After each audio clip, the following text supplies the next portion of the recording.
¿Cómo están todos? Bienvenidos a otro episodio de la Arboleda Sagrada. ¿Se han preguntado alguna vez cuál es nuestra doctrina? Para poder ayudarles a contestar esa pregunta, les voy a compartir un ensayo o un artículo excelente que fue escrito por mi amigo personal Robert L. Millet. Y así vamos a ver de manera profunda esa pregunta y cómo podemos contestarla. Si ustedes son nuevos al canal, les invito a que puedan suscribirse al hacer clic en el botón rojo que se encuentra aquí abajo. Después, por favor, hagan clic en la campanita y seleccionen la opción de recibir todas las notificaciones del canal. Les invito también que vean los otros videos que tengo aquí en el canal. Los videos más largos, como este, por ejemplo, tratan temas específicos sobre las escrituras, sobre temas doctrinales o temas históricos de la iglesia. Espero que puedan disfrutar de esos videos. Habrá una parte 2 y una parte 3 de esta serie, les aviso de antemano. En cuanto las haya grabado, las voy a subir para que puedan continuar con esta serie.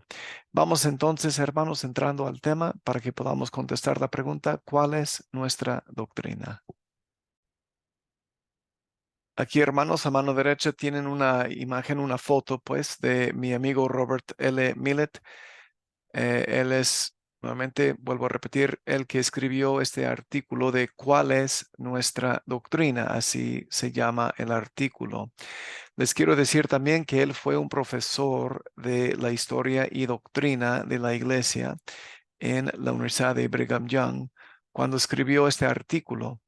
En un momento también sirvió como el decano de la educación religiosa en BYU. Ahí les va la traducción del artículo. Se nos ha mandado enseñarnos el uno al otro la doctrina del reino. Enseñaos diligentemente, implora el Señor, y mi gracia os acompañará para que seáis más perfectamente instruidos en teoría, en principio, en doctrina, en la ley del Evangelio, en todas las cosas que pertenecen al del reino de Dios, que os conviene comprender. Esa escritura viene en Doctrina y Convenios 88, 77 al 78. Pero exactamente, ¿qué debemos enseñar? ¿Qué es la doctrina? Antes de empezar estos comentarios, permítanme afirmar que entiendo implícitamente que la autoridad para declarar, interpretar y aclarar la doctrina descansa en los apóstoles y profetas vivientes.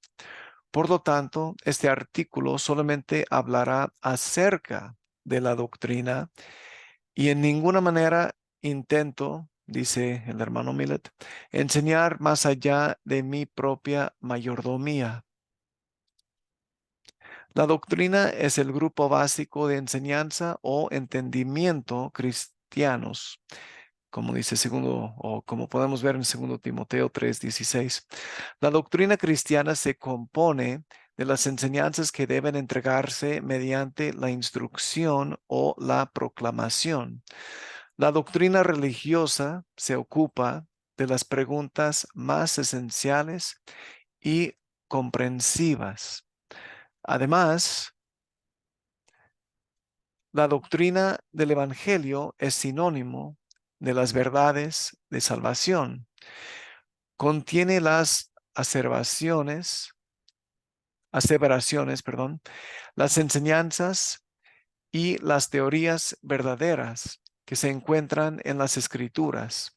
Incluye los principios, los preceptos y las filosofías reveladas de la religión pura, los dogmas, las máximas y las opiniones de los profetas son parte de ella. También los artículos de fe son una parte de ella, así como cada declaración inspirada de los agentes del Señor. Esta cita que está en la pantalla viene del Elder McConkie, de su libro Doctrina Mormona, la página 219. La doctrina central y salvadora es que Jesús es el Cristo, el Hijo de Dios, el Salvador y Redentor de la humanidad, que Él vivió, enseñó, sanó, sufrió y murió por nuestros pecados, y que se levantó de los muertos al tercer día con un cuerpo resucitado, glorioso e inmortal. Pueden ver ustedes 1 Corintios 15, 1 al 3 y también Doctrina y Convenios 76, 40 al 42. El profeta José Smith se refirió a estas verdades centrales como los principios fundamentales de nuestra religión y dijo que todas las otras son únicamente dependencias de esto. Si quieren ver la cita completa, pueden ver el manual que ocupamos hace unos años en la Sociedad de Socorro y el quórum de pues nuestros quórumes de sacerdocio, enseñanzas de los presidentes de la iglesia, el manual de José Smith, las páginas 51 y 52. El presidente Boyd K. Packer observó: la verdad, la gloriosa verdad, proclama que existe un mediador. Mediante él se puede extender la misericordia a cada uno de nosotros, sin temor a ofender la eterna ley de la justicia. Esta verdad es la raíz misma de la doctrina cristiana. Mucho podéis saber del Evangelio al ramificarse desde allí, pero si solamente conocéis las ramas y esas ramas no tocan la raíz, si han sido cortadas del árbol de esa verdad, no habrá vida, ni sustancia, ni redención en ellas. Ese viene de la Conferencia General de abril 1977. Tal consejo nos dirige hacia lo que es de más valor, ya sea en sermones o en el salón de clases, y es lo que debe recibir nuestro mayor énfasis. Hay poder en la doctrina, poder en la palabra, poder para sanar el alma humana, poder para transformar el comportamiento humano. Si la verdadera doctrina se entiende, cambia la actitud y el comportamiento. Ha enseñado el presidente Packer: el estudio de las doctrinas del Evangelio mejorará el comportamiento de las personas más fácilmente que el estudio sobre el comportamiento humano. Es por eso que enfatizamos tanto el estudio de las doctrinas del Evangelio. Ese cita viene en la Conferencia General de octubre de 1986. El elder Neil A. Maxwell también ha indicado que las doctrinas que se creen y se practican nos cambian y nos hacen mejores, a la vez que aseguran nuestro acceso vital al Espíritu. Ambos resultados son cruciales. Esa cita viene en el libro de el elder Maxwell, One More Strain of Praise, en la página número romano 10. Quienes somos maestros asociados con la Iglesia de Jesucristo, tenemos la obligación de aprender las doctrinas, enseñarlas apropiadamente y comprometernos a hablar y actuar de acuerdo con ellas. Solo de esta manera podemos perpetuar la verdad en un mundo lleno de error, evitar la decepción, enfocarnos en lo que más importa y encontrar gozo y felicidad en el proceso. El presidente Gordon B. Hinckley declaró: he hablado antes acerca de la importancia de conservar pura la doctrina de la iglesia y ver que se enseñe en todas las reuniones. Me preocupa mucho esto. Los pequeños errores en la enseñanza de las doctrinas pueden llevar a falsedades grandes y malignas.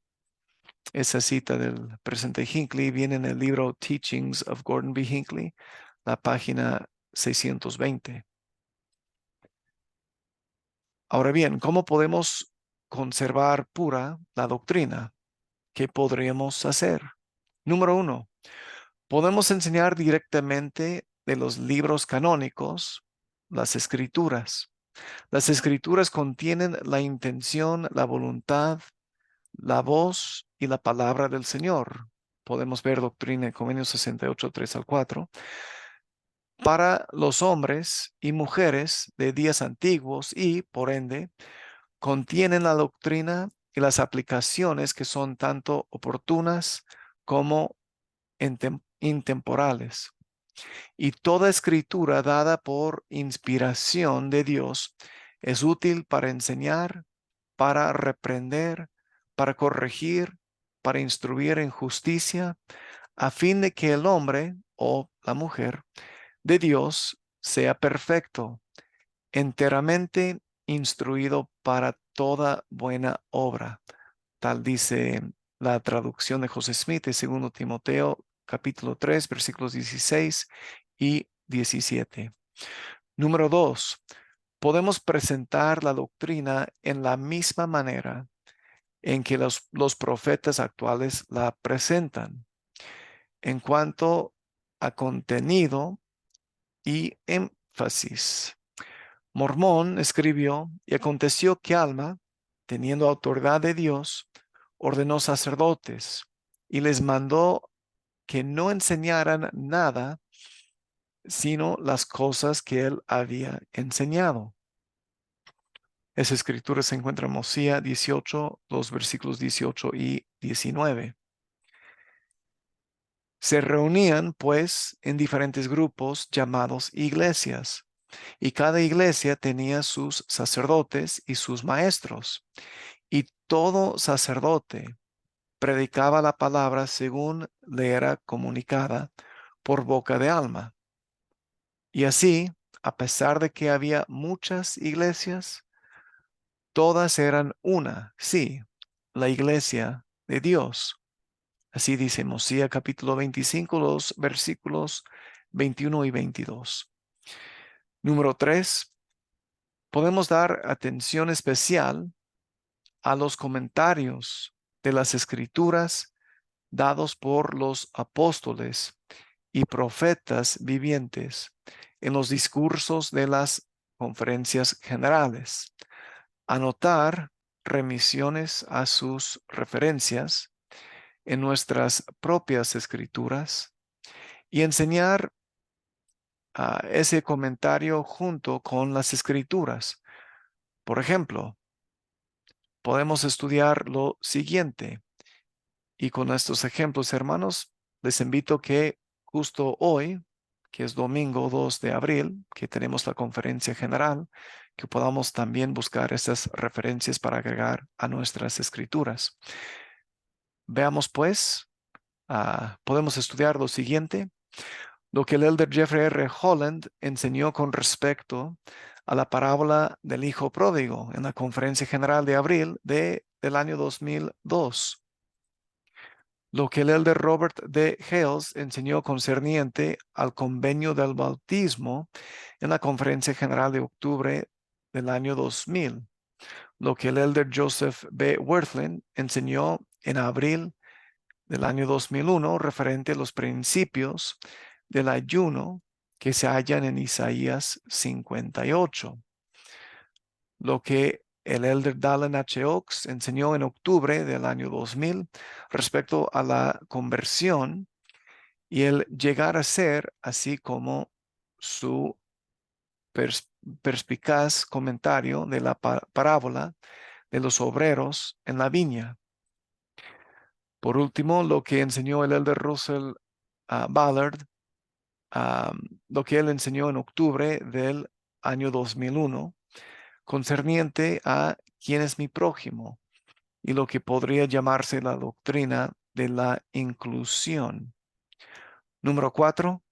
Podemos enseñar el Evangelio con claridad y simplicidad, enfocándonos en lo fundamental y enfatizando lo que más importa. No decimos todo lo que sabemos y tampoco enseñamos hasta el límite de nuestro conocimiento. El profeta José Smith explicó que no siempre conviene relatar toda la verdad. Aun Jesús, el Hijo de Dios, tuvo que reprimir sus sentimientos muchas veces por el bien de sí mismo y sus discípulos, y se vio obligado a encubrir los justos propósitos de su corazón respecto de muchas cosas pertenecientes al reino de su Padre. Esa cita viene en el libro rojizo, Enseñanzas del profeta José Smith, la página 489. Número 5. Podemos reconocer que hay algunas cosas que simplemente no sabemos. El presidente Joseph F. Smith declaró: no se menoscaba nuestra inteligencia o nuestra integridad cuando decimos francamente, frente a una contena de preguntas especulativas, yo no sé. Una cosa es cierta, y es que Dios ha revelado a nuestro entendimiento lo suficiente para nuestra exaltación y nuestra felicidad. Utilicen, pues, los santos lo que ya tienen. Sean sencillos y sin afectación en cuanto a su religión, tanto en sus pensamientos como en sus palabras. Y no será fácil que se desorienten y queden sujetos a las vanas filosofías del hombre. Esa cita viene en el libro Doctrina del Evangelio, la página 9. En los últimos años, hablemos pues hermanos, ya hemos acabado, como vemos aquí, con esta cita ya empezamos otra sección del ensayo, parámetros doctrinales. En los últimos años he tratado de ver por debajo de la superficie y entender la naturaleza de las objeciones que los del mundo religioso tienen hacia los santos de los últimos días. Sin duda, el crecimiento de la iglesia representa una amenaza real para muchos, especialmente para los grupos cristianos que resienten la forma en que les, entre comillas, robamos sus rebaños. No nos hallamos en la línea de la cristiandad histórica y por lo tanto no somos ni católicos ni protestantes. Creemos en otras escrituras además de la Biblia y en la revelación continua por medio de apóstoles y profetas. No aceptamos los conceptos respecto de Dios, Cristo y la deidad que emanaron de los concilios de la iglesia posteriores al Nuevo Testamento. Todas estas cosas constituyen las razones por las que muchos protestantes y católicos nos etiquet, perdón, etiquetan como no cristianos. Hemos tratado, y creo que con cierto éxito, de hablar de nosotros como, entre comillas, cristianos, pero diferentes. Pero hay otra razón que nos hace sospechosos que apoya una gran cantidad de la propaganda antimormona, a saber, lo que ellos perciben que son algunas de nuestras, entre comillas, doctrinas raras, muchas de las cuales fueron enseñadas por unos pocos líderes anteriores de la iglesia. Permítanme ilustrar con una experiencia que tuve hace algunos meses. Un ministro bautista estuvo en mi oficina en esa ocasión. Platicamos de muchas cosas, incluyendo de doctrina.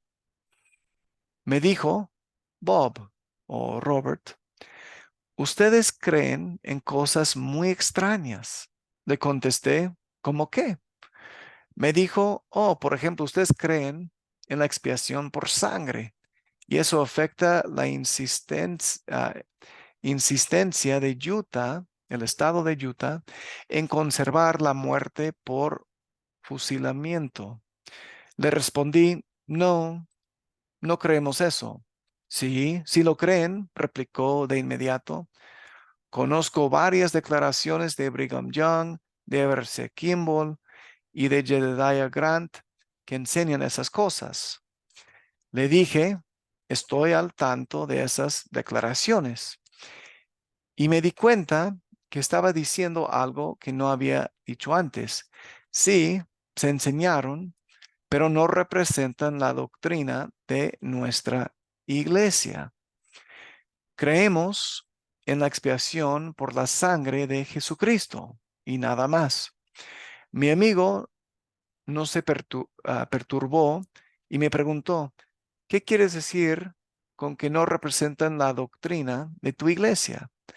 Las mencionaron los principales líderes de la iglesia.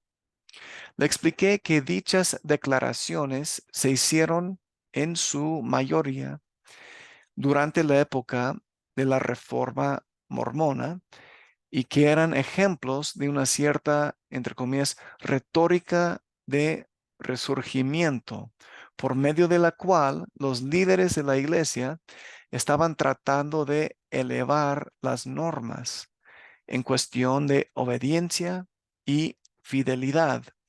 Le aseguré que la iglesia, por sus propias normas canónicas, no tiene el derecho ni la facultad de tomar la vida de una persona debido a desobediencia o aún por apostasía. Se puede ver Doctrina y Convenios 134, versículo 10, por ejemplo. Le leí un pasaje del libro de Mormón en el cual los profetas nefitas habían recurrido a un extremado rigor, recordándoles al pueblo continuamente la muerte y la duración de la eternidad y los juicios y el poder de Dios y mucha claridad en el habla podría evitar que se precipitaran rápidamente a la destrucción en Os 1:23.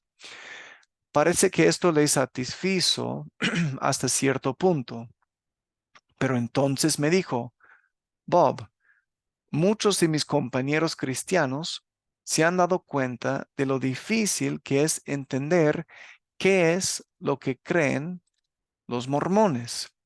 Dicen que es tanto como tratar de clavar una gelatina en la pared. ¿En qué creen ustedes? ¿Cómo deciden qué es su doctrina y qué no? Sentí que estábamos en medio de una conversación muy importante, una que me estaba empujando hasta mis límites y que requería que pensara profundamente, más de lo que había hecho por algún tiempo. Sus preguntas eran válidas y en ninguna manera eran mal intencionadas.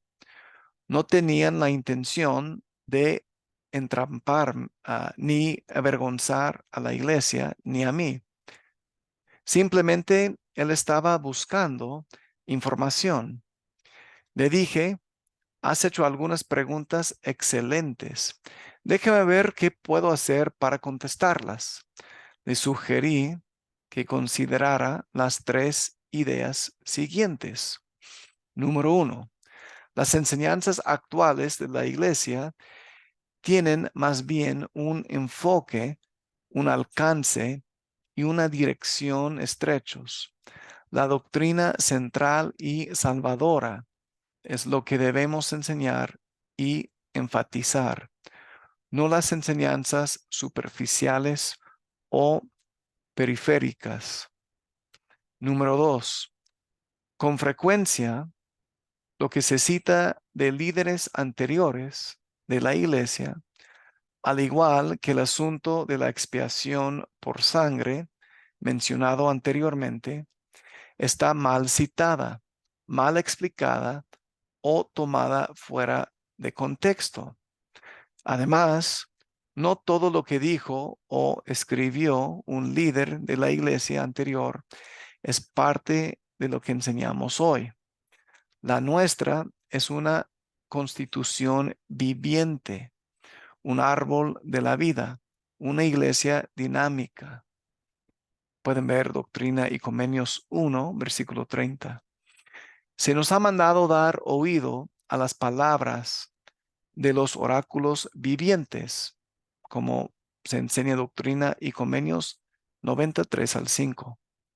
El número 3, para determinar si algo es parte de la doctrina de la iglesia, podemos preguntar, ¿se encuentra dentro de los 4 libros canónicos? ¿Está dentro de las declaraciones o de las proclamaciones oficiales? ¿Se ha comentado en la conferencia general o en otras reuniones oficiales por los actuales líderes generales de la iglesia? ¿Se encuentra en los manuales generales o en los cursos de estudio aprobados actualmente? Si satisface si satisface cuando menos uno de los criterios mencionados, podemos sentirnos seguros y podemos enseñarlo apropiadamente. Un porcentaje importante de antimormonismo se enfoca en las declaraciones hechas por líderes de la iglesia anteriores que tenían que ver con enseñanzas periféricas y no esenciales. Nadie nos critica por creer en Dios, en la divinidad de Jesucristo o su obra expiatoria, en la resurrección literal y corporal del Salvador y en la eventual resurrección de la humanidad, en el bautismo por inmersión, en el don del Espíritu Santo, en el sacramento de la la cena del Señor y cosas así. Pero se nos desafía con regularidad por las declaraciones que están en nuestra literatura en temas tales como los siguientes. Por ejemplo, la vida de Dios antes de que fuera Dios. ¿Cómo fue concebido Jesús? El destino específico de los hijos de perdición. Las enseñanzas de que Adán es Dios. Detalles respecto a lo que significa llegar a ser como Dios en la otra vida. Que el matrimonio plural es esencial para la propia exaltación. ¿Por qué antes de 1978 se les negó el sacerdocio a los negros? Son nuevamente varios temas de los cuales los antimormones nos quieren atacar y lamentablemente muchísimas de las citas con respecto a estos temas se toman fuera del contexto y ni se entienden bien de parte de ellos. Ahora bien, hermanos, la siguiente sección de este ensayo hablará sobre la lealtad a los hombres llamados como profetas. Continuaremos la lectura de este ensayo excelente en la parte 2 que está por venir. Por el momento, vamos a terminar aquí. Les invito a que continúen viendo este ensayo excelente en la parte 2 de esta serie de ¿Cuál es nuestra doctrina? Voy a subir ese video lo más pronto posible. A lo mejor para el tiempo en que ustedes estén mirando este video, la parte 2 y luego la parte 3 van a estar disponibles. Nuevamente este artículo, ¿Cuál es nuestra doctrina? Fue escrito por mi querido amigo Robert L. Millett. Sobre todo lo que se ha compartido en este video, hermanos, díganme por favor, ¿qué aprendieron? ¿Qué piensan sobre la doctrina? ¿Cómo conservarla pura? Y los parámetros doctrinales. ¿Qué información fue nueva para ustedes? Dejen sus comentarios en la sección que está abajo y favor de compartir el video con los demás, con sus familiares, sus amigos, etcétera, para que más personas puedan disfrutar de esta primera parte del ensayo sobre cuál es nuestra doctrina. Inviten a todos sus amigos y familiares también que puedan suscribirse al canal para disfrutar del contenido que les comparto.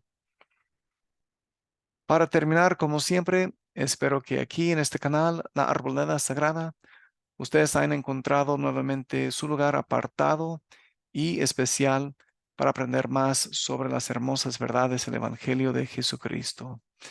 Nos veremos en el próximo video aquí en La Arboleda Sagrada.